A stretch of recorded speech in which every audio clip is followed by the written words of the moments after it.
The day Cole Vance turned 18, the state of California stopped pretending it cared about him. There was no cake, there was no handshake, there was just a gray Tuesday morning in a building that smelled like floor wax and old coffee, and a manila envelope sliding across a laminate desk that had been scratched by 1,000 hands before his. The man behind the desk was named Dobbins, Gerald Dobbins. He had the face of someone who had long ago made peace with the gap between what the job was supposed to be and what it actually was. He was not a cruel man. He was tired in the way that accumulates in a man who has watched too many boys walk in frightened and walk out hollow. The tiredness had settled into the lines around his eyes and the particular flatness of his voice, the voice of someone who had learned to deliver information without inflection, because inflection implied he had something left to give. Cole did not look frightened. He had not looked frightened in a long time. He had learned somewhere around age 10 that fear was a signal you sent out into the world, and the world had a way of answering it in ways you did not want. So he had stopped sending it. He had learned instead to carry his fear inward, to compress it into something dense and quiet and functional, something that did not show. He picked up the envelope without being asked. Inside a birth certificate with a watermark he had never noticed before, a social security card in a plastic sleeve, $200 in cash, the bill slightly soft from handling, and a bus ticket, one way, destination Covenant, Wyoming. He had never heard of it. There was one more thing, Dobbins said. He pulled a second envelope from the top drawer of his desk, the kind of envelope that announced its own importance before you opened it. Thick cream-colored paper, a law firm's return address embossed in the upper left corner. "This came for you 6 weeks ago," Dobbins said. "We were holding it until today. Your grandfather passed, left you something out in Wyoming. That's where the bus is going." Cole looked at the envelope. His name was written on the front in handwriting he did not recognize. Small, precise letters, slightly forward-leaning like the person writing them had been in the habit of economy, of not wasting space. He knew the name Silas Blackwood the way you know the name of a country you have never visited. It existed somewhere. It had geography. But it had no texture, no smell, no weight of lived experience behind it. His mother's father. A man who had taken him in after she died when Cole was 5 years old, and who had kept him for 6 months before surrendering him to the state. That was the word they used in the file. Surrendered, like a flag going down. Cole had stopped wondering about him before he was 12. "What did he leave me?" Cole asked. His voice was flat, carrying none of the things he did not intend to show. Dobbins looked at a note on his desk. Some land, 40 acres outside Covenant, undeveloped, and a structure, some kind of outbuilding. There are back taxes owed on the property. The lawyer's number is in the envelope. She said to call her when you got this. Cole folded both envelopes and put them inside his jacket against his chest. He picked up his duffel bag, the same one he had carried between 7 different placements over 13 years, its canvas worn soft at the handles from all the times he had picked it up and moved on. "Good luck," Dobbins said. Cole walked out of the office and down the long corridor and through the double doors and into the California morning. He did not look back. Not because he was being dramatic about it, simply because there was nothing behind him worth the energy of a final glance. He had learned that early. Looking back at places you were leaving only made the next place harder to settle into.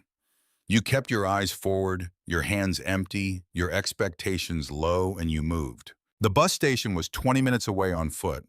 He walked it. He found a payphone near the ticket counter that still worked, which surprised him, and he dialed the number on the law firm letterhead before he had fully decided to. The phone rang twice. The voice that answered was precise and professional and carried the particular energy of someone who scheduled their days in 15-minute increments and did not appreciate deviation. "Albright Law, this is Ren Albright." He told her who he was. There was a short pause, the sound of a chair adjusting papers moving. "Mr. Vance, I've been expecting your call. I'm sorry for your loss." He did not know how to respond to that. "You did not mourn a ghost." "The property," he said. "Yes." She moved efficiently into it. 40 acres, approximately 20 miles outside Covenant in Fremont County. The county has a lien for unpaid property taxes. The total outstanding balance is just over $6,000. You have until the end of the month before the county begins seizure proceedings. He did the math in the time it took her to draw breath. $200, $6,000 owed. There's an offer on the table, she continued. A development company called Westward Horizons has been trying to acquire parcels in that corridor for some time. They've extended their offer to you. $10,000 for the full parcel as is. They'll cover the back taxes and all associated legal fees out of the purchase price. He was quiet for a moment. What's on the land, he asked. She paused. One structure, a Quonset hut. The county records describe it as a single outbuilding, utilities off-grid. Well water generator power, no additional improvements on record. He stood with the receiver against his ear and thought about that. A man who had turned down $10,000 for a piece of land with nothing on it but a metal shed. A man who had lived on that land until he died. A man who had, for reasons Cole had never been given and had eventually stopped asking about, handed a 5-year-old child to the state of California and disappeared. Why did he turn down their offer, Cole asked, when Westward Horizons came to him? Why did he say no? A longer pause this time. I was not his attorney then. I came into this at the end. Cole looked out through the fingerprinted glass of the payphone enclosure at the flow of people moving through the station. Everyone going somewhere. Everyone with a direction that had been decided before they arrived. I'm going to look at it first, he said. Mr. Vance, the offer has a deadline. The back taxes have a deadline. If you travel out there and spend time you don't have, and then decide to sell, the window may have closed. Westward is motivated, but they're not patient. I'll be on the bus to Covenant today, he said. I'll call you when I get there. She exhaled, controlled and professional. Very well. There's a key waiting for you at the bus depot in Covenant. A lockbox at the ticket counter. The combination is your date of birth. Your grandfather arranged it. His date of birth. The day Silas Blackwood had surrendered him. The line went quiet. He hung up the phone. He stood in the station for a long time after that, watching the boards flip and the buses load, thinking about a man who set a lockbox combination using the birthday of the child he gave away. Whether that was cruelty or something else entirely, he could not yet say. He did not have enough information. He had almost nothing: a name on a deed, a debt he could not pay, and a question that had no answer yet. He bought a bag of peanuts from a vending machine and ate them on a bench and waited for his bus. The journey took 2 days. He watched California dismantle itself outside the window.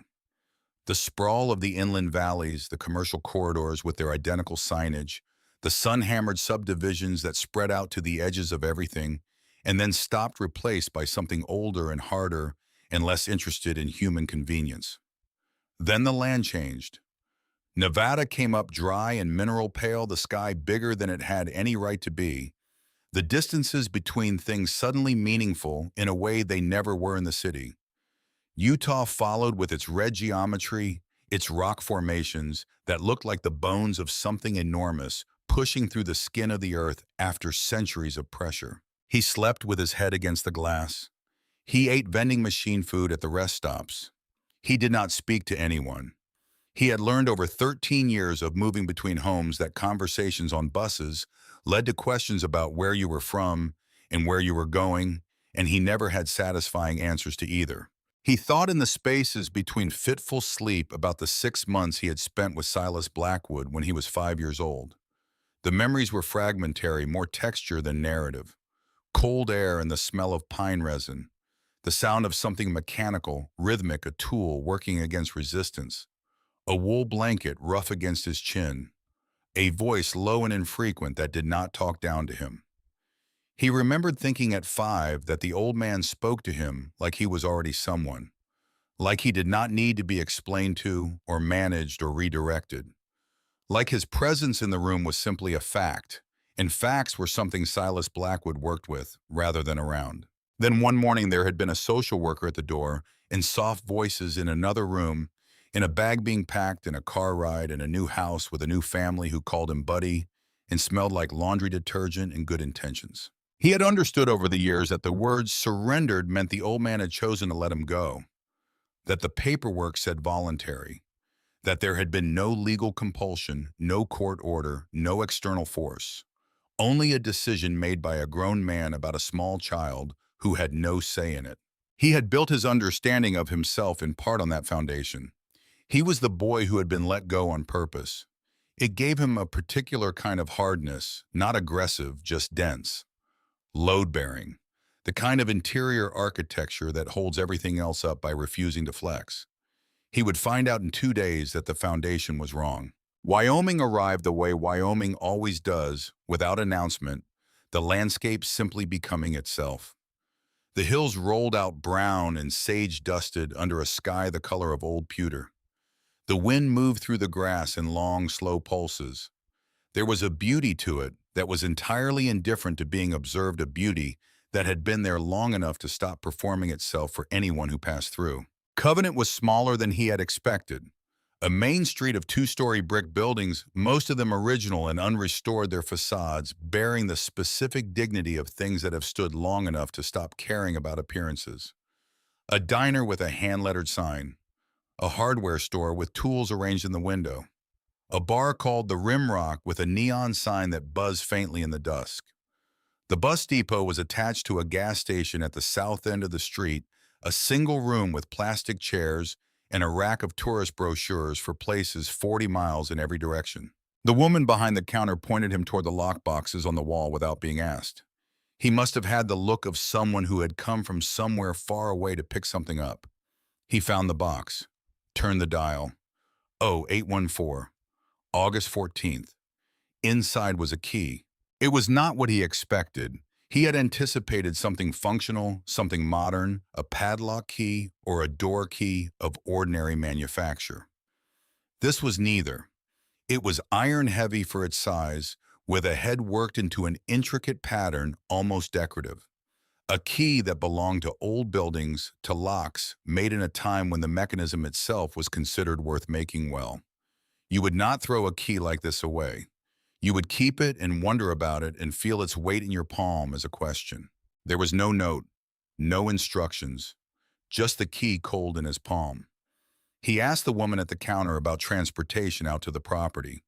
She looked at him with the mild curiosity that small towns reserve for people arriving alone with duffel bags and no clear plan. Garrett Osley, she said, might take you. He's usually at the Rimrock by this hour.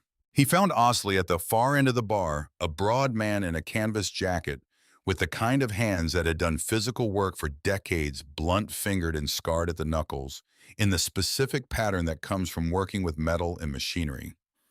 He looked Cole over with the frank assessment of someone who had learned to read people the way you read weather quickly from surface signs without sentiment. "You're the Blackwood kid," Osley said. It was not a question. Cole told him he needed a ride out to the property. Osley drank from his beer and set it down carefully. 20 miles of bad road, $50. Cole paid it. The truck was a heavy-duty Ford, 15 years old, and maintained with the kind of attention working men in remote places give to the tools they depend on, absolutely. The cab smelled of diesel and sawdust, and the particular warmth of a machine that runs every day in all weather. Osley drove without conversation for the first 10 miles, which Cole appreciated. "Strange one, your grandfather," Osley said eventually. "Kept to himself like a religion. I used to drop supplies at the gate for him couple times a year. He never came out while I was there. Just left a list on the post the night before, and the payment in an envelope. Never short by $1, not once in all those years." Cole said nothing. "You planning on staying out there?" Osley asked. "Don't know yet." Osley made a sound that was neither approval nor disapproval. The road had gone from asphalt to packed gravel to two-track dirt, the truck's headlights cutting through the dark in a long yellow cone that showed nothing on either side but sage and sky. Then the truck slowed and Osley pointed. "There she is." In the headlights on the slight rise of land, the Quonset hut. A perfect half-cylinder of corrugated steel approximately 40 feet long, sitting on a concrete pad. No windows on the visible face, no lights, No landscaping, no infrastructure visible from the road. It looked exactly like what it was listed as in the county records. An outbuilding, a structure of zero distinction, the kind of thing you drive past without registering. "This is as far as I go," Osley said. Cole got out with his bag. The cold hit him immediately, not just temperature, but altitude and openness, the cold of a place where the wind has nothing to interrupt it for 50 miles. The air was so clear it felt sharp in the lungs. Above him, the sky was packed with stars in a density he had never seen from California. The Milky Way, a structural presence, not an abstraction, but a physical fact, stretched across the dark. He paid Osley. The man took the money but held a moment looking at Cole across the cab. "Key fits the padlock on the door," he said. "There's wood inside for the stove. Silas always kept it stocked. You get into trouble, you walk east. You'll hit the highway in about 4 miles." Cole nodded. Osley shifted into reverse and back down the track, his taillights diminishing until they were two small red points, and then nothing at all. Cole stood in the absolute dark for a moment listening. Wind, grass, the vast tidal sound of a landscape breathing. He stood there long enough to understand that the silence was not empty. It was full of things that had been there before him and would be there after him, things that did not require his presence to continue. It was a kind of silence he had not encountered before. Not the silence of a room where no one was speaking, but the silence of a place that had never needed speech. He picked up his bag and walked up the rise. The padlock on the door was heavy-duty, far more substantial than the door it secured. The iron key slid into it without resistance and turned with a precision that surprised him, clean and certain, as if it had been maintained recently. The door groaned on its hinges. He stepped inside. The interior hit him with cold air that smelled of dust and old wood smoke, and something underneath faint like machine oil and concrete. He found the flashlight in his bag and swept the beam around. A single long space, the curved walls forming the ceiling and sides without distinction. To his left, a cast-iron wood stove with a neat stack of split firewood beside it. To his right, a cot with a folded wool blanket. In the center, a heavy wooden table and a single straight-back chair. Along the far wall, floor-to-ceiling metal shelving loaded with military-style ammunition cans, each labeled in small, precise handwriting. Rice, beans, water purification, first aid, generator fuel, spare parts. In the corner, a steel welding table covered in tools and metal scraps. Against the back wall, a door that appeared to lead to a small bathroom. That was all. He stood in the middle of it and let the reality settle. This was his inheritance. A metal shed in Wyoming with $40 worth of canned goods and a cot. The state of California had given him $200 and a bus ticket. His grandfather had given him this. $10,000 was sitting on a table somewhere in an office in Cheyenne, waiting for his signature. He crossed to the cot and sat down. The wool blanket was rough under his hand, exactly as he remembered it from 13 years ago, which was impossible because it could not be the same blanket. But the texture was identical, the same deliberate coarseness.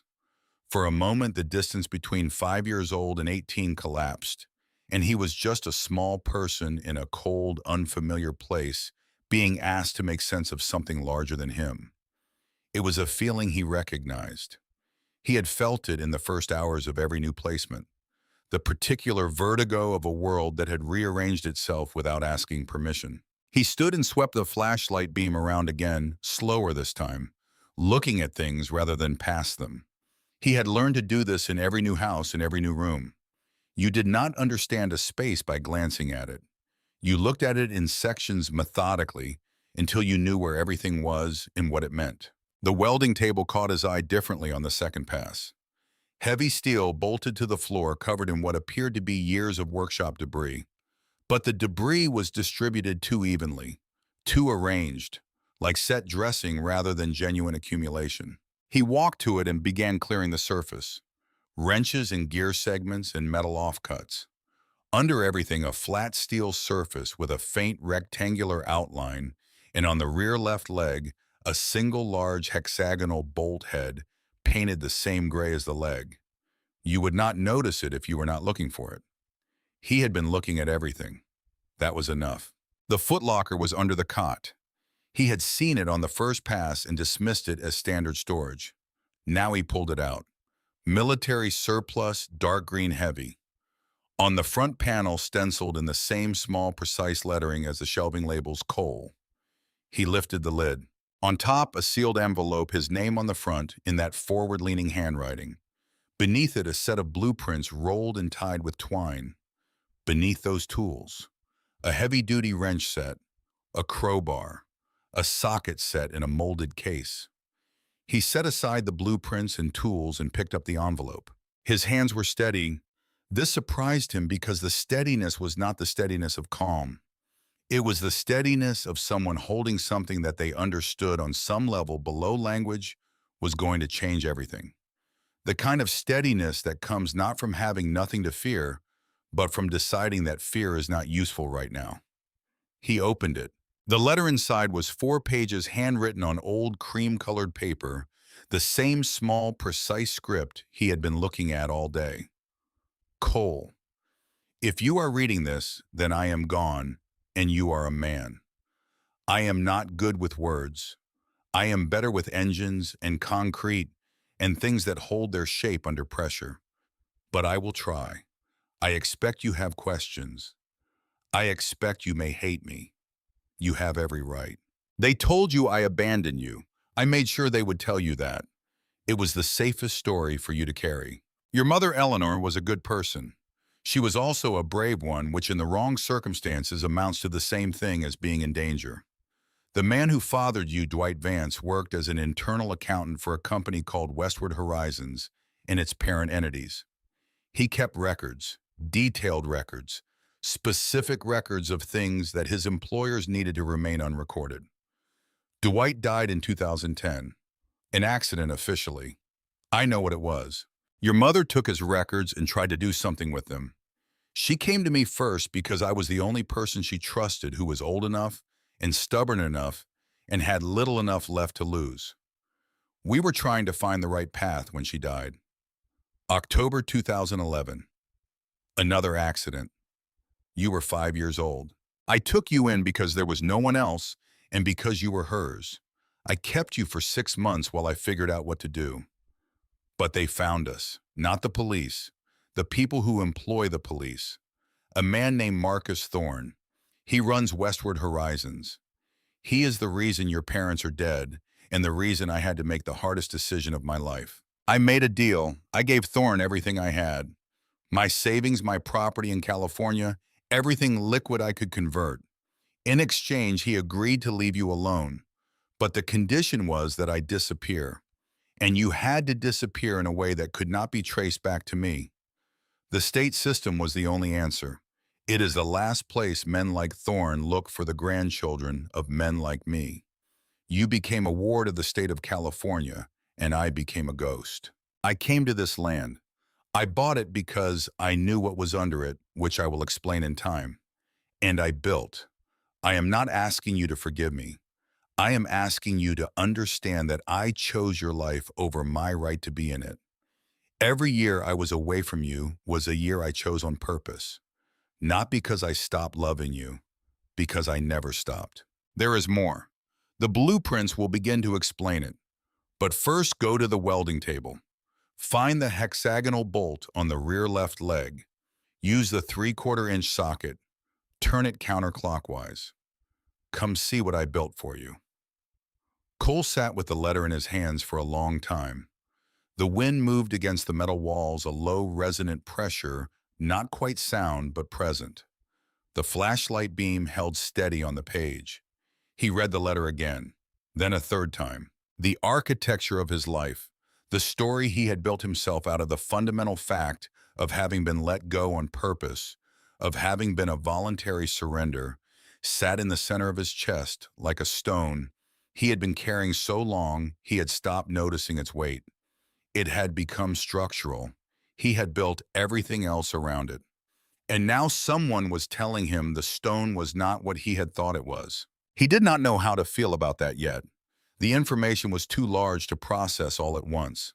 It required the kind of time that a cold Tuesday night in a Wyoming metal shed did not provide. So he set the feeling aside and did what he had always done. He focused on the next immediate thing. He found the 3/4 inch socket in the molded case and went to the welding table. He found the bolt. He fitted the socket over it and applied pressure. It resisted at first, genuinely the resistance of something that had been set and left and was not expecting to be moved. He leaned his weight into it and turned counterclockwise. The bolt moved. One revolution. Two. Then a pause, and from beneath the floor, a low hydraulic hiss that was startling in the stillness. The concrete slab directly beneath the table, a section he had not perceived as distinct from the surrounding floor, began to descend. Not to hinge or swing, but to lower evenly, the table going with it, the whole assembly dropping at the measured pace of something engineered to be controlled and quiet.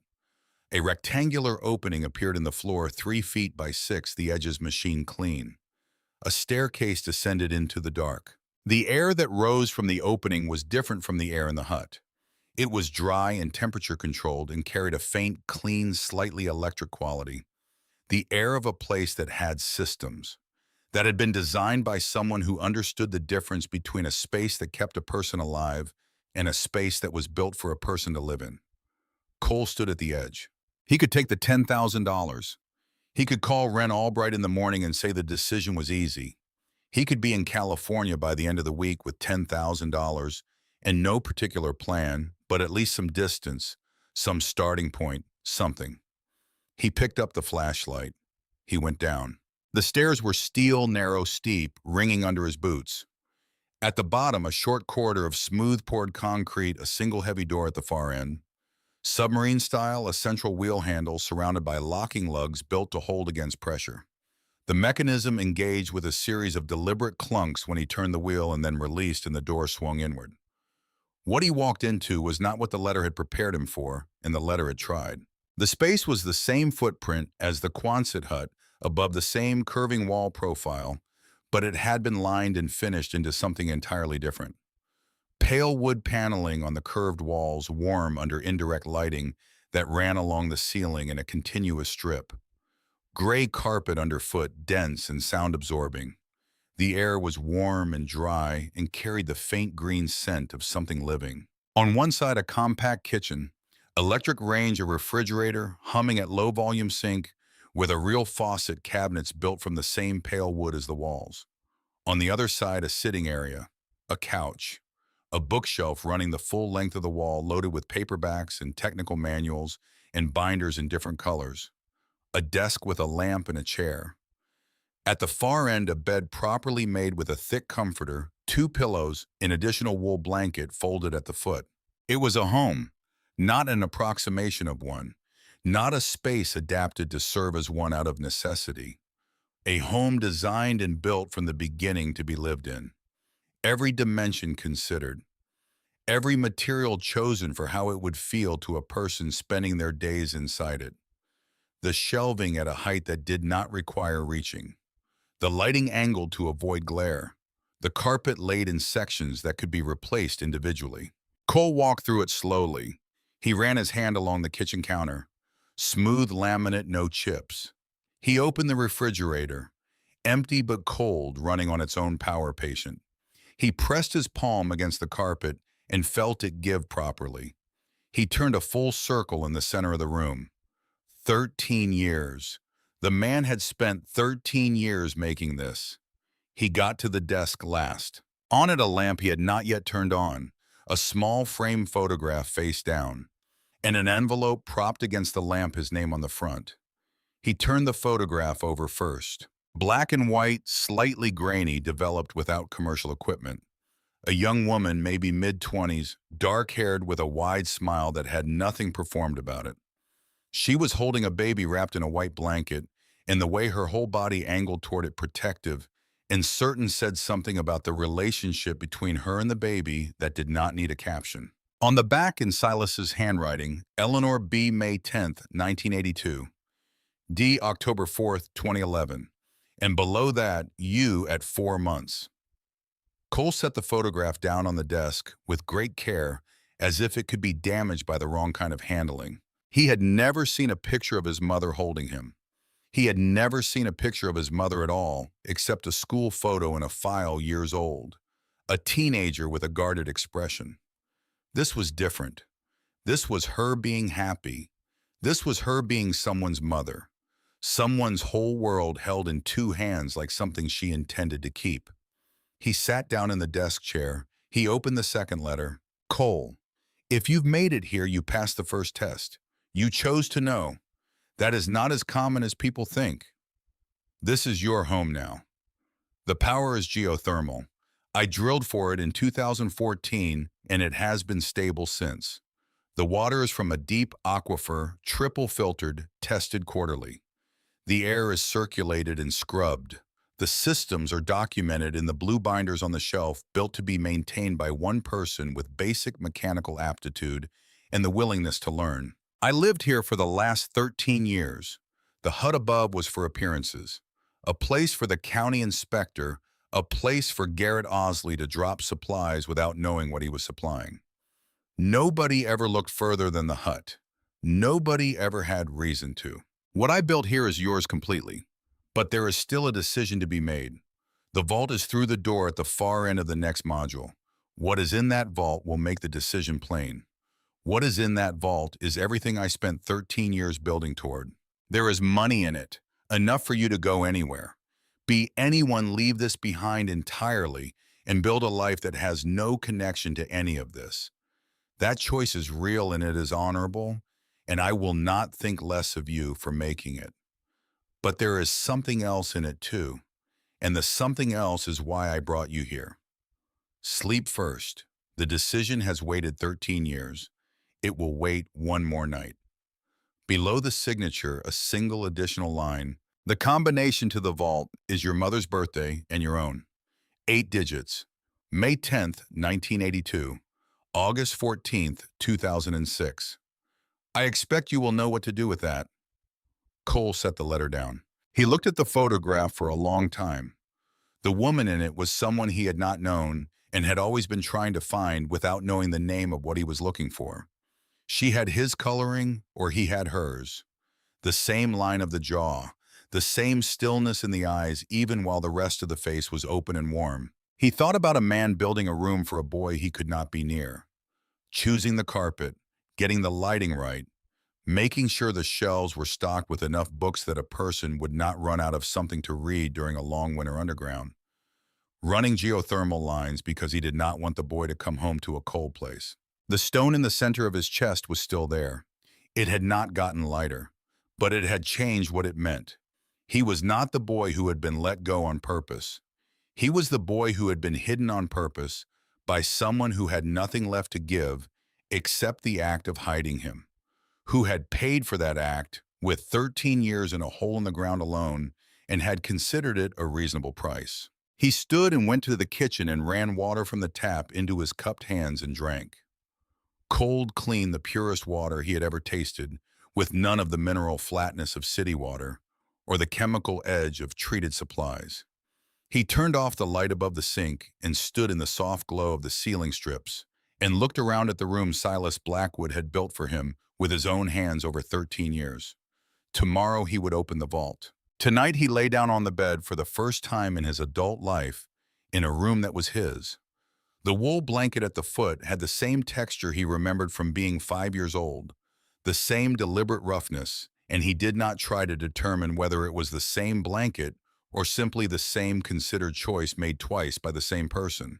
He lay on his back and looked at the curving ceiling and listened to the air circulators, a low and steady hum, the sound of a system doing exactly what it was built to do. For the first time in 13 years, he could not identify a single thing in his immediate environment that was trying to be something other than what it was. The lights dimmed on a timer. Outside, Wyoming continued in its enormous indifference. The wind moved across 40 acres of land that held more beneath it than anyone standing on its surface would ever guess. The stars turned. The temperature dropped further, the clean, dry cold of a high-altitude winter night. Cole Vance, who had never had a home, slept in one. He woke before the lights came up. The ceiling timer had the room at low amber when he opened his eyes, a warmth that suggested dawn without fully committing to it. He lay still for a moment, doing what he had learned to do in every new place, cataloging the sounds and the quality of the air and the specific character of the silence before deciding what kind of morning it was going to be. Air circulators, the faint hum of the refrigerator. Somewhere in the structure, the barely perceptible vibration of something mechanical running as it was designed to run. That was all. No voices through walls that belonged to other people. No institutional clocks measuring out the day in equal portions. No footsteps in a hallway outside a door that did not lock from the inside. He sat up. The photograph of his mother was on the desk where he had left it. He did not look at it directly, but was aware of it the way you are aware of a source of heat in a cold room. Something that registers at the edge of attention without requiring your full focus. He made coffee from a sealed canister he found in a cabinet using a small electric percolator that had been cleaned and left ready. The coffee was dark and slightly bitter and was the best thing he had tasted in 3 days. He sat at the kitchen counter and drank it and read through the blue technical binder labeled Systems Overview while the lighting strips gradually brightened to something that approximated a Wyoming morning. He spent an hour reading before he allowed himself to think about the vault. The binder was thorough in the way that revealed a particular cast of mind. Silas had documented everything.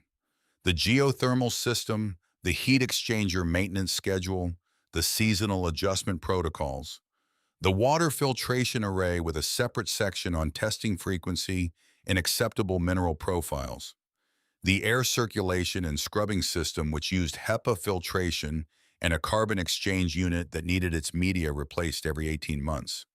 The electrical systems, the backup battery banks, the load calculations for adding or removing draws from the grid. Every page was written in the same economical hand, detailed without being dense, precise without being cold. It was the writing of a man who had thought carefully about what a single person working alone would need to know and had tried to give them exactly that and nothing more. Not the writing of someone who wanted to impress. The writing of someone who wanted to be useful. Cole recognized in it a particular kind of intelligence, not the intelligence of accumulation of knowing many things, the intelligence of reduction of knowing what mattered and discarding what did not. He put the binder back and rinsed his cup. He went to find the vault. The door to the third module was at the far end of the habitation space, a standard interior door that looked deliberately unremarkable. Behind it, a short connecting corridor, and then another submarine-style door identical to the one at the base of the stairs. When he opened it, warm, humid air moved over him and he stopped in the doorway. The smell of green things, earth, the particular richness of soil that had organisms in it doing their invisible labor. He had not encountered a smell like it since a school trip to a botanical garden when he was 9, and even then it had been through glass observed rather than entered. He stepped inside. The hydroponics module was the same Quonset footprint as the others but felt entirely different. The curved walls were lined with wire shelving, tier on tier, and on every tier trays of growth medium supporting plants at various stages of development. Lettuce in a dozen varieties, some heading, some still loose and reaching upward. Tomato plants staked and trained along wire guides, small green fruits clustering at the nodes. Peppers, 3 or 4 kinds, their fruit beginning to color. Herbs along the lower shelves, dense and fragrant. Swiss chard with stems the color of traffic signals. Beans climbing a lattice that ran the full length of one wall. Above everything, full spectrum grow lights in long horizontal banks, their warm white glow giving the room the quality of a perpetual afternoon. The system ran from a central control panel mounted near the door. Pumps, timers, nutrient dosing, humidity management, all of it automated, all of it running. The last manual adjustment was logged 11 weeks ago. The system had been running itself since then, without intervention, and the plants were thriving. 13 years, Cole thought. He built this and lived inside it, intended it, and ate from it, and maintained the systems and never told a single person any of it existed. He walked slowly through the rows. At the far end, another door, and beside it on the floor, wire crates of preserved goods in glass jars. Hundreds of them. Pickled vegetables, pressure canned fruits, dried beans and grains. The stores of a man who had thought carefully about time, about the distance between what you have now and what you will need. He went back up to the Quonset hut. The vault entrance was where the blueprint said it would be. The shelving unit along the east wall loaded with ammunition cans labeled spare parts. He found the empty can on the third shelf and opened it. The lever inside was a simple bar handle worn smooth at the grip. He pulled it. A soft click. The entire shelving unit shifted forward by half an inch. He pushed and it swung outward on hidden casters with the easy precision of something built by a man who understood tolerances, who knew that a mechanism you had to fight was a mechanism that would eventually fail. Behind it, the curved wall of the hut had been replaced by a flat steel plate. In the center, a combination lock. Milled steel, heavy institutional quality. 8 digits. His mother's birthday and his own. 51000814. He spun the dial through the sequence. Each correct position engaged with a small internal confirmation. On the final number, a deliberate and irrevocable thud from somewhere inside the mechanism, and the handle disengaged. He pulled the door open. The air inside was cold and dry, maintained at a temperature designed to preserve paper and electronics. The space was the same footprint as the others, but felt smaller because of how it was furnished. One wall lined with filing cabinets floor to ceiling, each drawer labeled in Silas's hand. Soil samples with date and GPS coordinates. Water table readings quarterly spanning 11 years. Corporate filings for Westward Horizons, and 12 subsidiary names listed on a separate index card tacked to the face of one drawer. Shell company records, financial analysis, aerial and ground-level photographs of sites he could not yet identify. Against the opposite wall, steel shelving loaded with hard-sided cases, black identicals stacked 4 high and 2 deep. He opened the nearest one. Cash. Vacuum-sealed bricks of $100 bills arranged with the same methodical care as everything else Silas Blackwood had built or stored or documented. He opened a second case, a third, all the same. He did not count it. He could not have counted it with any accuracy. He closed the cases and stepped back. On the heavy steel work table in the center of the room, a laptop computer closed plugged into a power strip, a leather-bound ledger beside it thick its spine worn, and next to the ledger, a small digital voice recorder with a strip of masking tape on its face.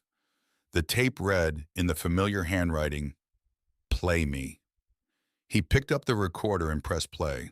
The voice that came from the small speaker was low and deliberate and unhurried, slightly roughened by age and by the particular quality of a voice that had spoken mostly to itself for many years.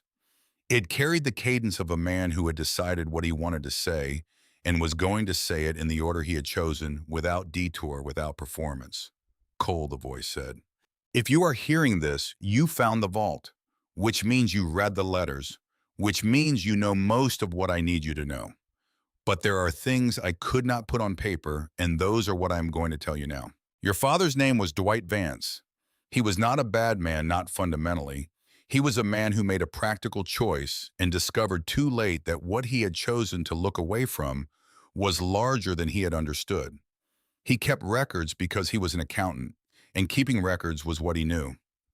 I believe in the end he kept them also because some part of him understood that what he was involved in needed to be witnessed somewhere, even if only in columns of numbers on paper that no one else would ever read. Marcus Thorne owns Westward Horizons. What Westward Horizons does officially is acquire and develop remote land parcels for resort and residential projects. What it actually does, and has done for over 2 decades, is operate as a disposal service for industrial waste that cannot be handled through legal channels. Chemical manufacturing byproducts, petroleum refining residue, agricultural runoff concentrates from operations that would face federal penalties for standard disposal. Thorne's network purchases remote land through a rotating series of shell corporations, uses each parcel as a burial site, and moves on. The shells are dissolved after each transaction. The chain of ownership is designed to be impenetrable. Your father documented all of it, not as an act of courage, at least not initially, as professional habit. Then something shifted in him. He started making copies. He made them in a way that suggested he intended someone eventually to read them. A pause in the recording. Cole could hear his grandfather breathing slow and controlled. They killed him before he could do anything with the copies. Your mother found them in his belongings and understood immediately what they were. She brought them to me because I was the only person in her life old enough and stubborn enough to not be frightened into silence. We were 3 weeks from getting the documentation to a federal prosecutor your mother had identified as clean a man with no relationship to Thorne's network. Then she died. I went to ground. I brought everything here. I spent the next 13 years building what you see and building the case that the ledger and those filing cabinets represent. The evidence is complete. Soil samples from 11 burial sites, including 3 on this property, showing contamination profiles that match the industrial sources documented in your father's records. Water table data showing migration of those contaminants toward municipal supply aquifers. Satellite imagery showing land transformation at 6 additional sites. Corporate records tracing the shell company network to Thorne's personal holding entities. Financial records showing the fee structures Thorne charged his industrial clients for the service of making their waste disappear. It is everything a prosecutor needs. It has been everything a prosecutor needs for at least 4 years. I could not take it forward myself because I am officially a dead man, and because Thorne has resources I do not. To bring this case forward, you need someone who can operate in the legal world, who has standing, who has personal motivation sufficient to match the risk. There is a woman named Wren Albright. She is my attorney of record for the estate, which is how you know her name. But that is not all she is. Her father, Eldon Albright, was an assistant attorney general for the state of Wyoming in 2007. He began investigating a series of land acquisitions in Fremont and Natrona counties that matched the signature of Thorne's operation. In 2008, Thorne had him removed, fabricated a financial misconduct case, used his connections in the state judiciary to ensure it went nowhere defensible. Eldon Albright resigned, was never formally cleared, and died in 2015 with his reputation destroyed and his work unfinished. Wren Albright went to law school 2 years after her father's resignation. I know why she went. She does not know that I know. She does not know about this place or this evidence or the connection between her father's investigation and what is documented in those cabinets.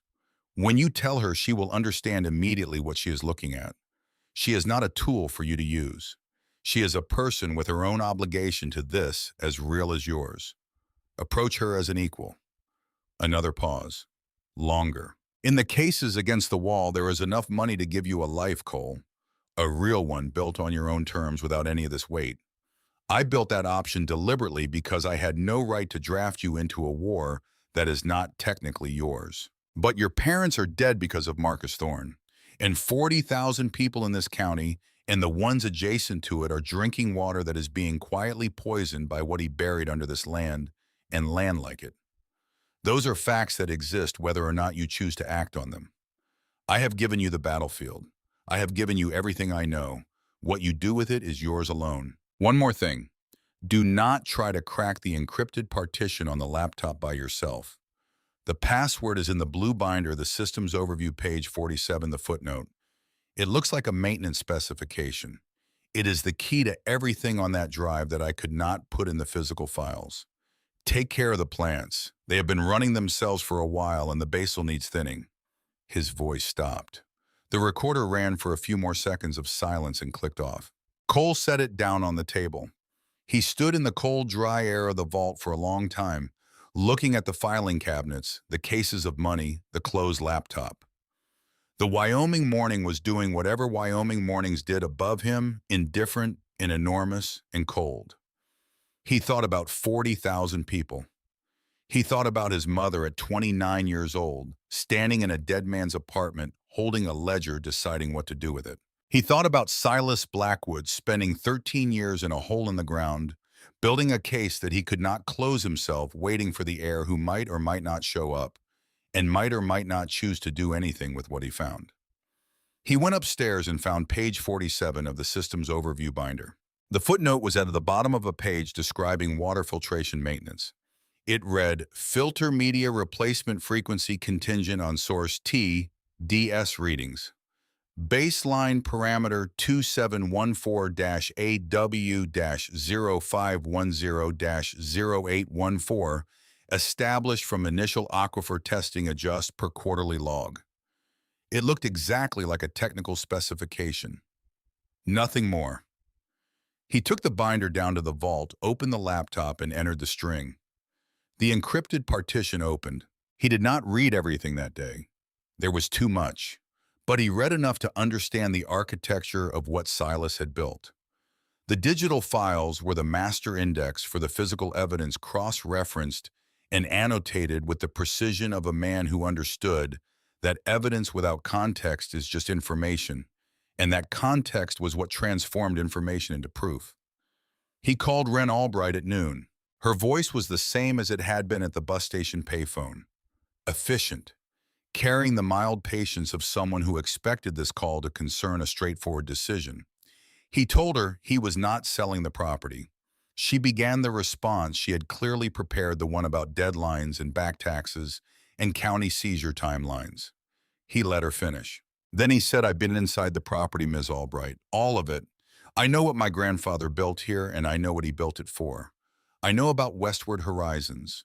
I know about Marcus Thorne. And I know about your father."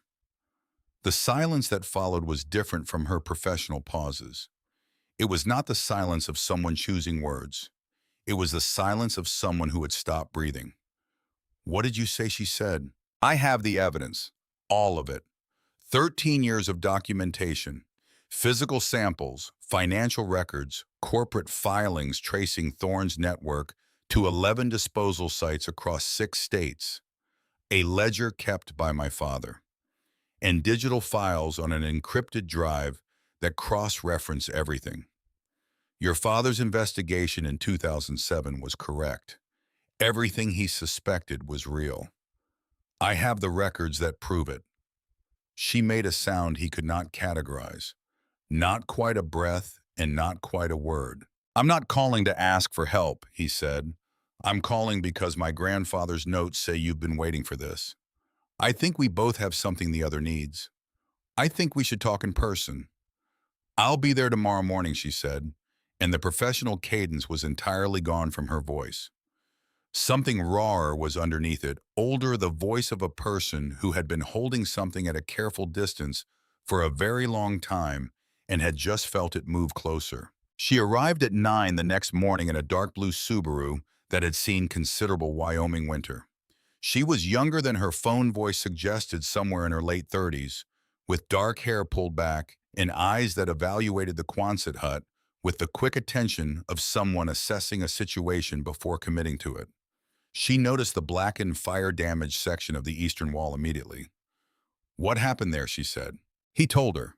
The 2 figures on the camera, the fire they had set 3 weeks earlier before walking back down the track. She looked at the damage for a moment, then at him. "Show me what you found," she said. He showed her everything.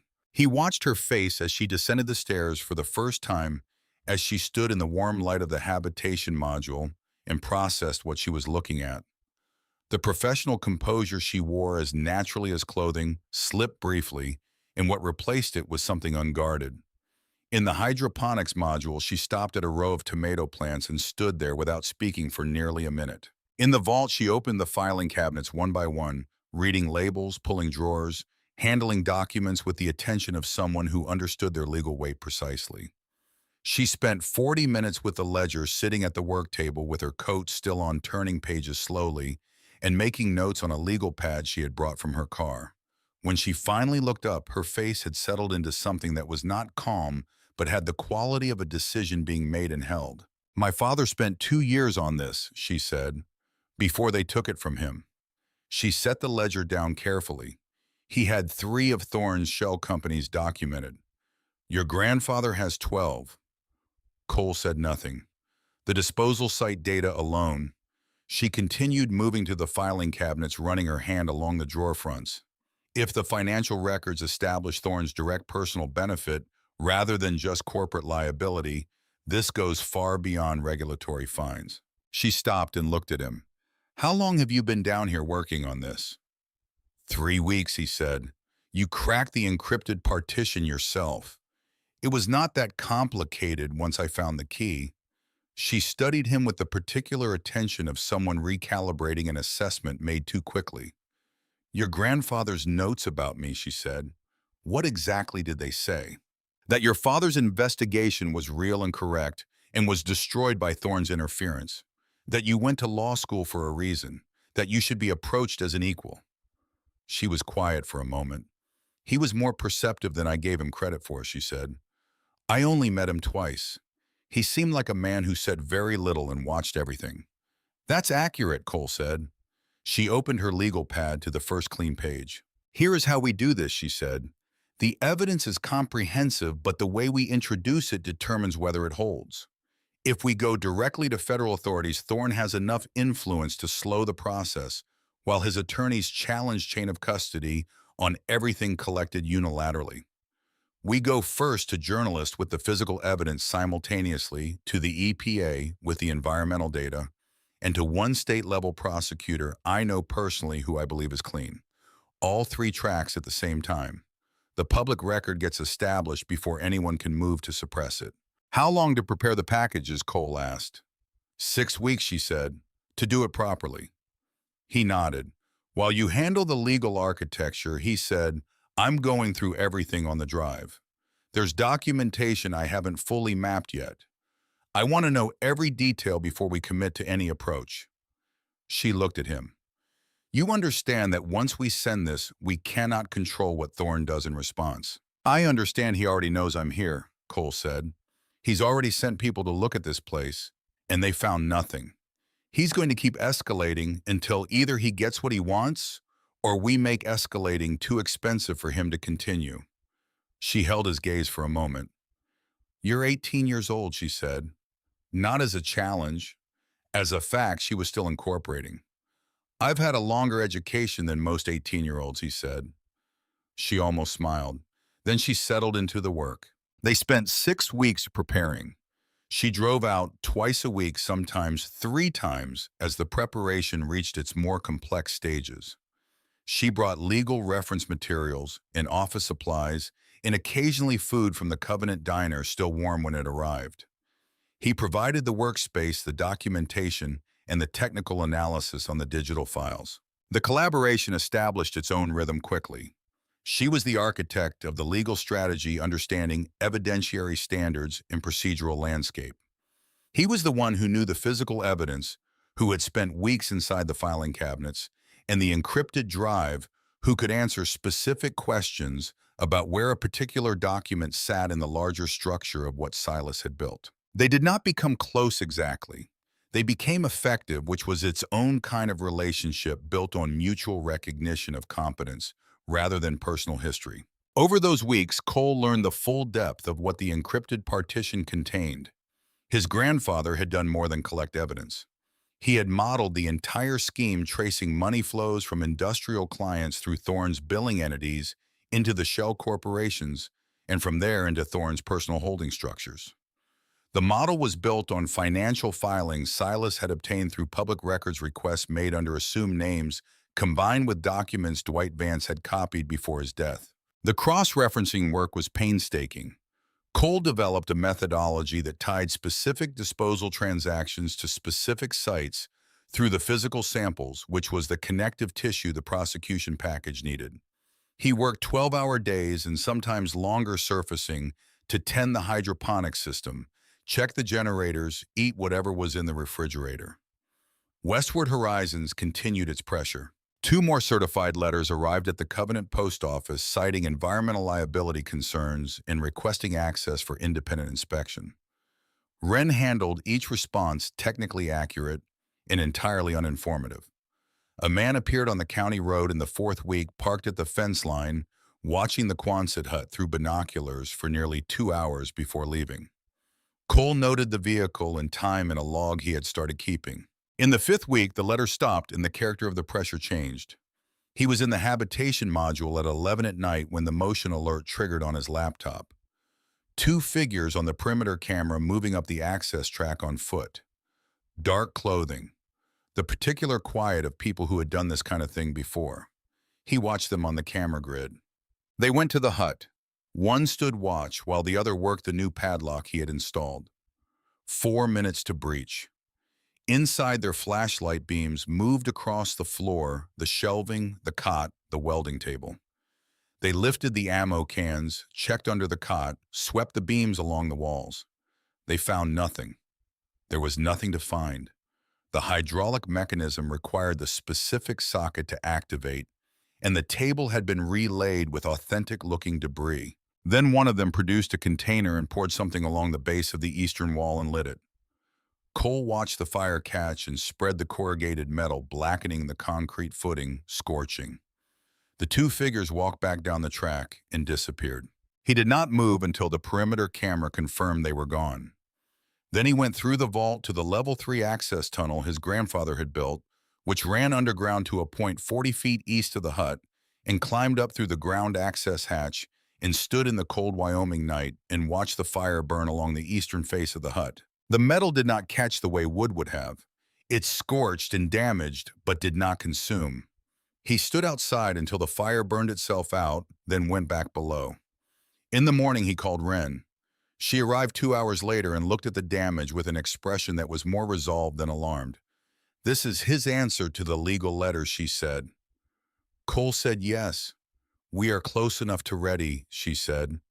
"Another week, maybe 10 days. Can you hold 10 days? He looked at the blackened wall and thought about his grandfather spending 13 years down here without anyone coming to check if he was all right. About what it required of a person to choose that day after day for years. "Yes," he said.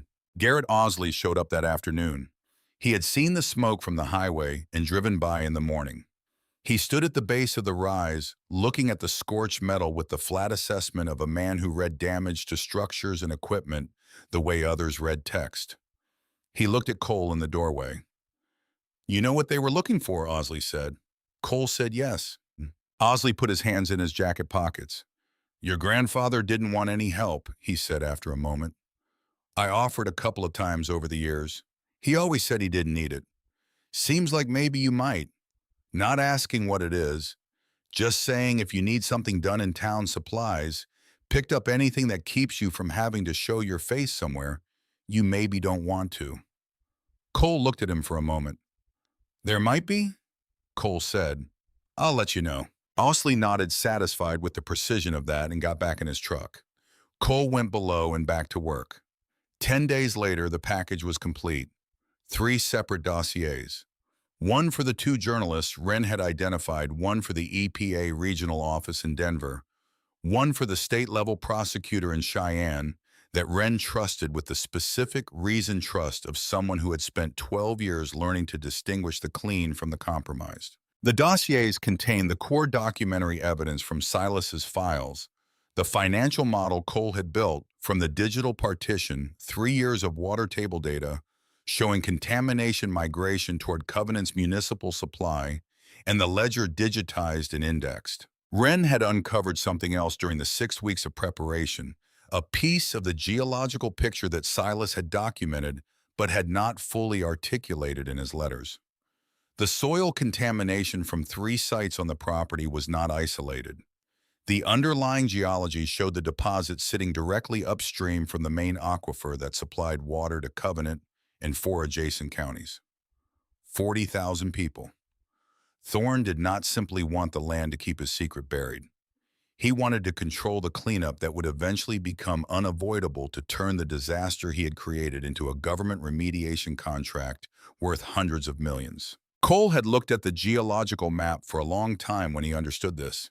He had looked out through the ventilation intake toward the direction of town where Garrett Osley went for coffee every morning without thinking about it, where the families who had lived there for generations turned on their taps without question.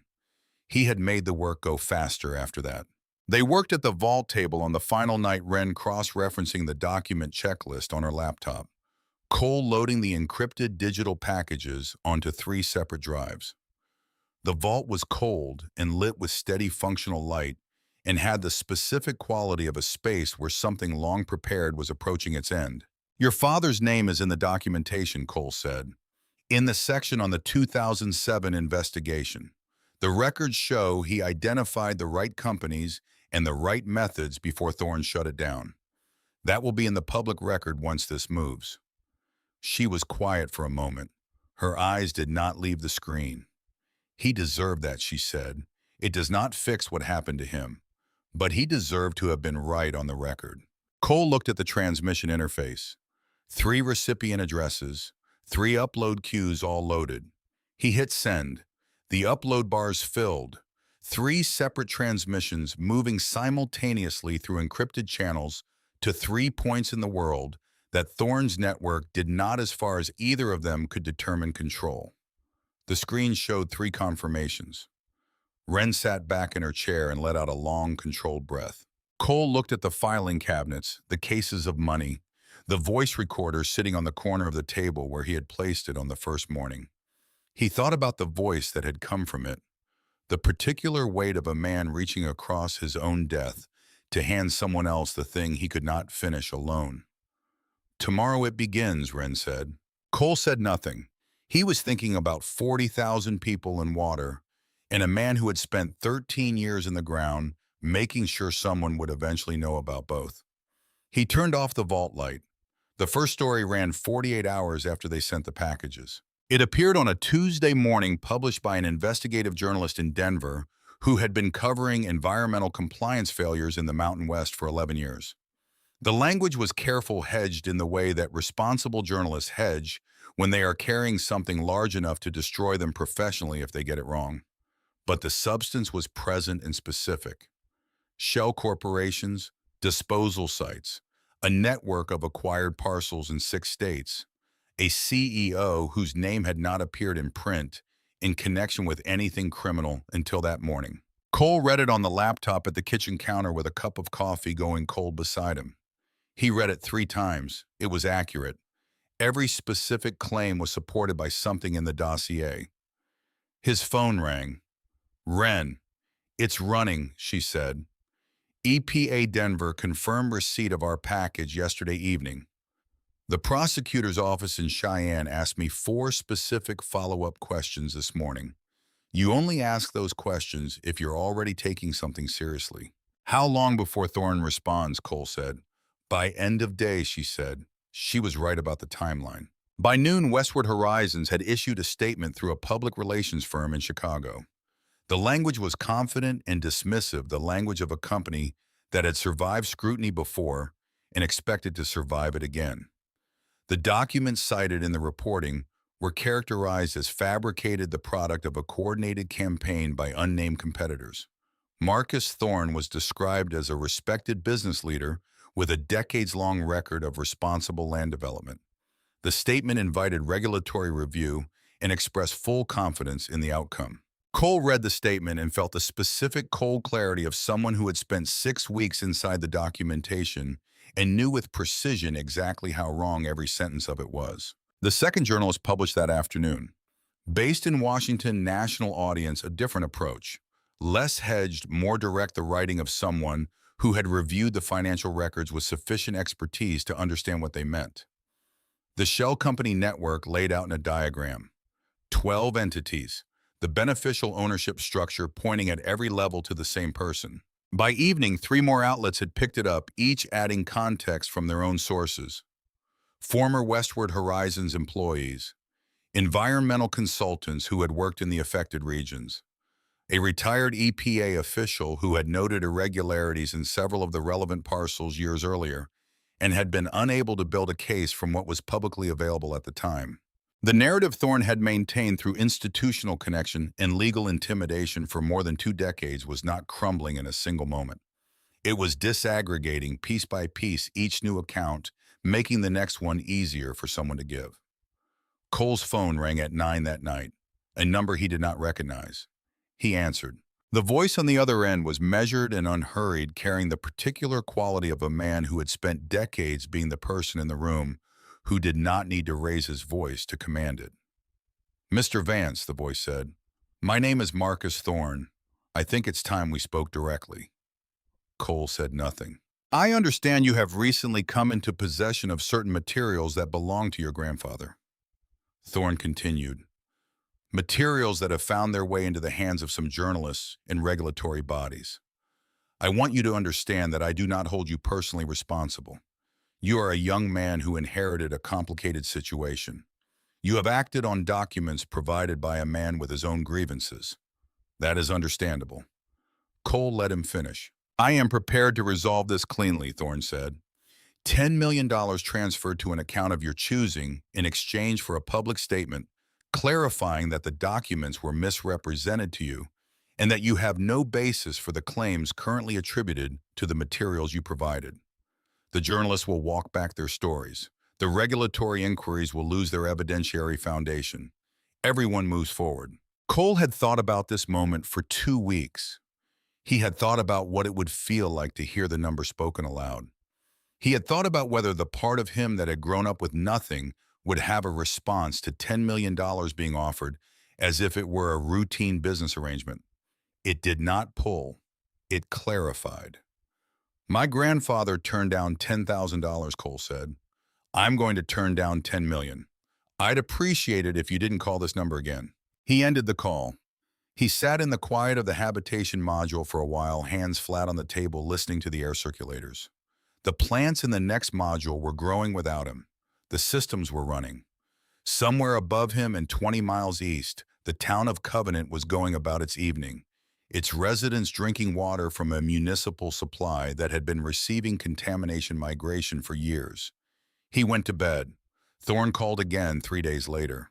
Cole let it ring 4 times before picking up, and when he did, the voice on the other end was different. The words were still composed and the syntax still professional, but underneath the composure was something that had not been there before. A hairline fracture in the surface of it. The sound of a controlled person encountering the first real evidence that control might have limits. I want to be direct with you, Thorne said. The initial offer was a courtesy. I am prepared to be significantly more generous. $25 million. A new identity, full documentation, a starting account in a jurisdiction of your choosing. You could go anywhere in the world. You could build a life that has nothing to do with Wyoming or any of this. Cole thought about his mother at 29 years old, standing in a dead man's apartment, holding a ledger in her hands, choosing what to do with it. 29 years old. Younger than Wren. Younger than anyone he could now imagine making the decisions she had made with such clarity and such cost. My grandfather built me a home, Cole said. My parents died because of what you did. My mother was 29 years old. He paused to let that sit. Don't call this number again. He ended the call. He sat at the table for a long time after that, his hands still, his breathing even. He sat with the weight of what he had just said and what it meant, not just as a refusal, but as a statement of where he stood and what he was made of. He sat with it until it settled into something he could carry without it altering his balance. Then he stood and went to the hydroponics module and spent an hour checking the systems, not because they needed checking, but because the work of tending living things was the most honest thing he knew how to do when everything else felt too large to hold. What followed was not a single dramatic event, but a sequence of institutional processes working at the pace that institutions actually work, which is slower and more grinding than any story makes it sound, and for that reason, more real. The EPA issued a public statement 8 days after the initial reporting, confirming the opening of an emergency environmental investigation into multiple land parcels in Fremont, Natrona, and Carbon counties in Wyoming, as well as sites in Colorado, Montana, Nevada, Utah, and New Mexico. The statement named Westward Horizons as a company of interest. The Wyoming Attorney General's office announced a grand jury convening 11 days after that.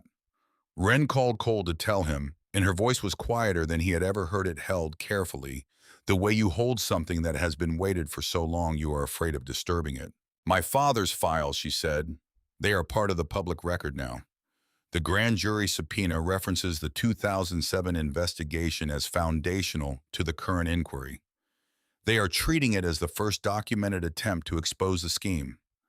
Cole said nothing for a moment. He was right, Cole said. The whole time he was right.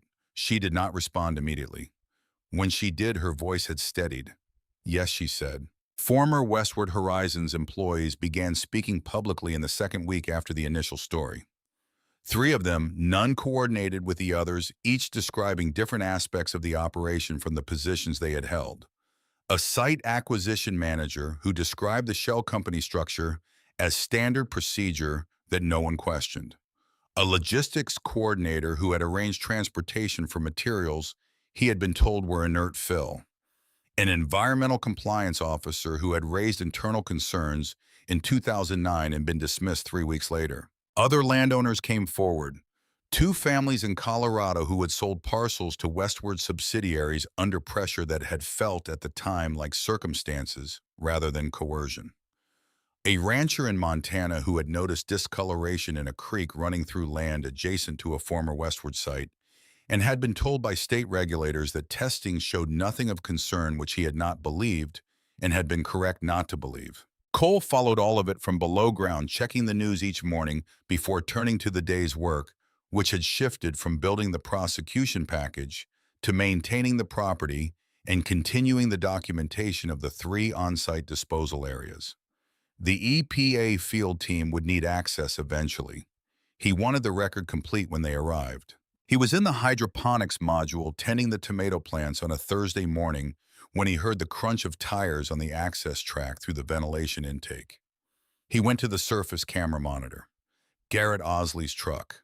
He climbed the stairs, crossed the hut, and stepped outside.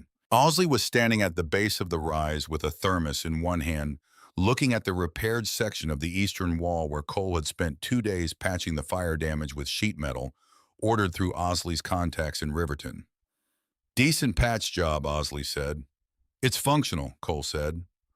Osley held up the thermos. "Coffee. Made too much this morning." Cole came down the rise and accepted it. He poured a cup from the thermos cap and drank. It was good coffee, dark and properly made. They were quiet for a moment, both looking out at the land, the late morning light moving across the sage in long, slow patterns as the cloud cover shifted. Osley's truck radio had been playing low when Cole came out.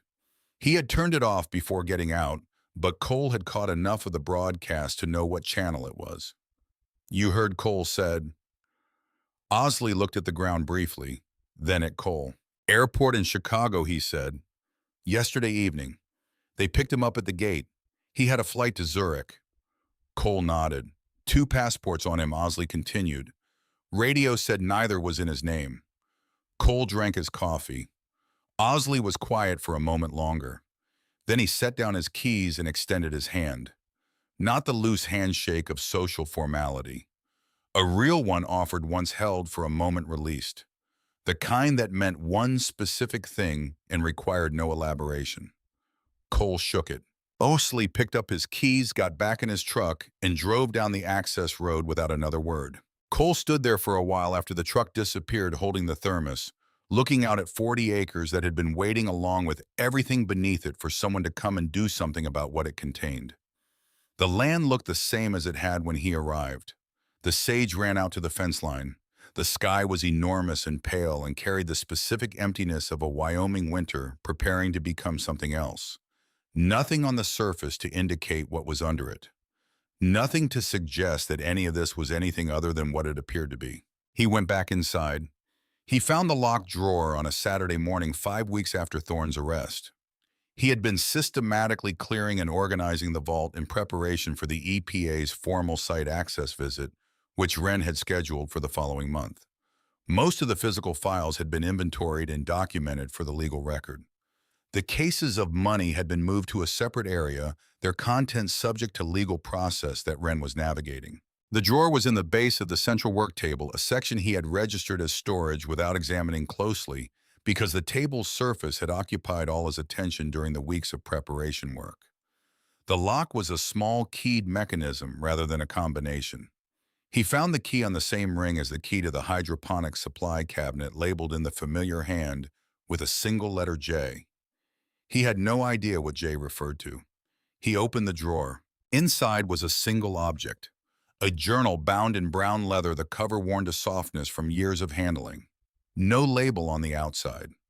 He lifted it and felt the weight of it, the density of pages written on consistently over a long period of time. He sat down at the table and opened it to the first page. The date at the top was January 2012. The handwriting was Silas's. Smaller than his other writing, more compressed, as if he had understood when he started that there would be a great deal to fit, and the space was finite. January 2012. Cole is 6 years old. He has been in the first placement for 3 weeks. The investigator's report says the family is adequate attentive without being warm. He says Cole is adjusting. I do not know what that means for a 6-year-old who has lost his mother and been handed to strangers by his grandfather. I suspect it means he is doing what he has to do. He is my daughter's son. He will do what he has to do. Cole sat with that for a moment. Then he turned the page. March 2012. The investigator saw him at school pickup, said he looks healthy, said he has a friend, a boy named Darren, who shares his table in the classroom. I wrote the name down. Darren. I do not know why I wrote it down. It seemed important to know that he had a friend named Darren. Cole turned more pages. The entries were not daily, sometimes weeks apart, sometimes months, sometimes longer. Each one began with a date and Cole's age, and each one contained whatever the investigator had reported, followed by Silas's own response to the reported facts. Not narration, reaction. The private record of a man processing, in the only way available to him, information about a child he could not reach. August 2014, Cole is 8, third placement. The second ended because the family relocated. He did not initiate the disruption, and he did not, according to the investigator, seem surprised by it. This worries me more than if he had cried. A child who expects to be moved has learned something about the world that is very difficult to unlearn. I want to drive to California. I remind myself that I cannot. Not yet. Not safely. The word yet is doing a great deal of work in that sentence, and I know it. Cole read slowly. The light in the vault was cold and steady. The air circulators ran their quiet cycles. November 2016. Cole is 10. He has been teaching himself mechanical repair from books he checks out of the school library. The investigator mentioned it in passing as a minor curiosity. I read that line 4 times. He finds his way to the things that make sense to him. That is Eleanor's mind. Her instinct for following what is real and useful rather than what is comfortable or convenient. I am glad. I am also aware of how complicated gladness is at this distance. April 2019. Cole is 13. He was in a fight at school. The report says he defended another student who was being bullied. He was suspended for 3 days. The foster family at the current placement made it a difficult week for him. I wish I could tell him that he did the right thing and the consequence was unjust. I have no way to tell him anything. I light the stove, and I sit here and I talk to the air sometimes, which I recognize is not a thing a sane person does. I do it anyway. Cole stopped on that page for a long time. He thought about a man sitting alone in an underground room talking to the air because there was no other available way to reach a 13-year-old boy in a suburb of Sacramento who had just served a 3-day suspension for protecting someone smaller than himself. September 2021. Cole is 15. 7th placement. I asked the investigator directly this time, is he all right? She said he is functional, which is the word people use when they mean that a person has learned to require nothing from the world and so cannot technically be said to be failing. I told her I needed more than functional. She said that was the best assessment available from the outside. I thanked her and paid her fee and sat here for 3 hours without doing anything productive. He is 15 and has been in 7 homes. I have been 1,100 miles away in a hole I dug myself, and I tell myself every year that it is protective, and every year I believe it a little less. Not because it is not true, because believing something true does not make it not cost what it costs. I will not contact him. Not yet. It is not safe yet. I am aware of how much the word yet is doing in that sentence. Cole's throat was tight. He turned to the last entry. September 2024. Cole will be 18 in 6 weeks. I have instructed Ren Albright to hold the estate notification until his birthday. Everything is ready. The systems are running well. The hydroponics need attention in the basal section. The vault documentation is complete. The encrypted partition has everything cross-referenced. I have been doing this for 13 years. I am tired in the way that a machine is tired when it has been running at high capacity for longer than its specified design load. Not broken, just at the limit. I do not know if he will come. I do not know if he will read the letters or turn down the money or choose to stay. I built all of this hoping he would, but hoping and knowing are different things, and I have been honest with myself about that from the beginning. He may look at a tin shed on 40 acres of Wyoming and see exactly what it appears to be. But I have watched him for 13 years. I have watched him move through 7 homes without losing whatever it is that he is made of. I have watched him teach himself things in libraries and defend other people's children and make decisions without anyone to consult. He is Eleanor's son. He is also, I allow myself to think, something that I had some part in, however far away. If you are reading this, Cole, then you came. And if you came, then you stayed long enough to find this, which means you already know what you chose to do, and I already know I was right to believe you would choose it. I am proud of you. Not for what you have done, though. I expect by now you have done something worth being proud of. I am proud of you for surviving the 13 years before any of this. That belonged entirely to you. Take care of the plants. The basil needs thinning. The entry ended there. Cole closed the journal. He sat at the table in the cold vault for a long time, the journal in his hands not moving. The air circulators ran. The lights held steady above him. Somewhere in the module above the refrigerator hummed. Beyond that, the grow lights in the hydroponics module sustained the plants Silas had started from seed and tended and left running on their automated schedule, still growing, still productive, still alive. He had thought he was alone. He had built himself around that fact the way you build around a structural wall, incorporating it into everything else, because everything else rested on it. The wall had never existed. He had never been alone. He had been watched imperfectly and at enormous distance by a man sitting in an underground room talking to the air, paying an investigator to report details that he wrote down in a brown leather journal because writing them down was the only thing he could do with them. Every placement, every year, every small fact about his life that a private investigator could observe from the outside and report back. Cole set the journal on the table and stood and went up through the complex and out of the hut and into the Wyoming afternoon. The season had changed while he was underground. It was spring now. Spring in Wyoming does not ease in gradually. It arrives abruptly with cold mornings, carrying the smell of snow melt from the draws, and afternoons that hold the first real warmth in months. The light was different from what he had encountered when he first arrived. It reached further. It had more intention to it, light that was beginning to remember what warmth felt like and was practicing. He stood on the rise above the hut and looked out over the 40 acres. The land was greening slowly at the lower elevation, the sage putting out new growth, a hawk moving in long, patient circles above the eastern fence line. 20 miles east, invisible from here, Covenant was going about its day.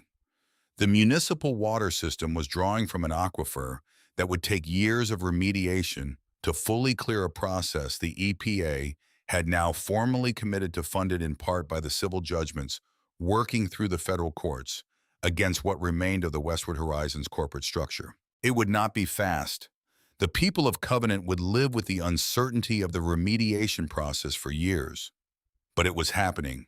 The machinery had engaged, and the evidence that had put it in motion had been collected and preserved and protected by one man in a room beneath this exact piece of ground for 13 years, because he had decided that someone should know, and that the someone should eventually be Cole. Wren called him that afternoon. The grand jury has returned an indictment, she said. 37 counts. Federal environmental crimes, conspiracy, wire fraud, obstruction. The obstruction counts include documentation of interference with my father's investigation in 2007. He said nothing for a moment. Your father's name is in the indictment, he said. As the original investigator, yes. The conduct against him is part of the obstruction record. Formally. He listened to her breathing on the other end of the line.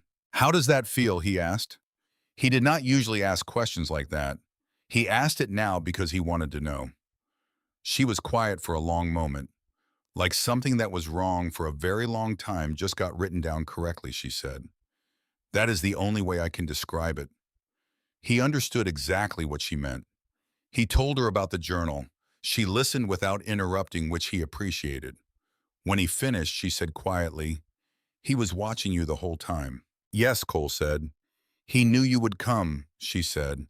"He told me that," Cole said. "In the last entry. He said he believed I would choose it." She said gently, "He was right." Cole ended the call and stood outside as the light went gold in the western sky. The long Wyoming evening taking its time, not apologizing for how large and unhurried it was. He went back inside and made dinner in the kitchen his grandfather had built for him, using vegetables from the hydroponics module he had been tending for 3 months. He ate at the counter and afterward picked up the blue binder and read through the system's documentation. Not because he needed it anymore, but because he found the act of reading it settling in a way that had nothing to do with information. It was a document that said, here is what exists, here is how it works, here is what to do when something needs attention. He found documents like that reassuring. He always had. After dinner, he went to the hydroponics module. The basil needed thinning. Silas had said so in the recording, and again in the journal, and the plants themselves confirmed it with their crowded, competing growth. Cole worked through the section, carefully removing what was overgrown to give the remaining plants room and air. It was simple work, the kind that asked nothing of you beyond attention and patience. His hands moved through the fragrant green growth, and the warm, humid air of the module carried the smell of it everywhere, sharp and alive. He thought about the cabin he had been sketching in the evenings.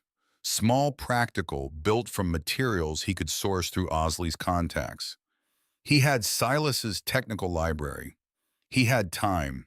He had the particular kind of patience that develops in a person who has spent 18 years learning to work with whatever is actually available rather than what should be available. He thought about the land trust contact Wren had identified, an organization working on aquifer protection in the Fremont County region.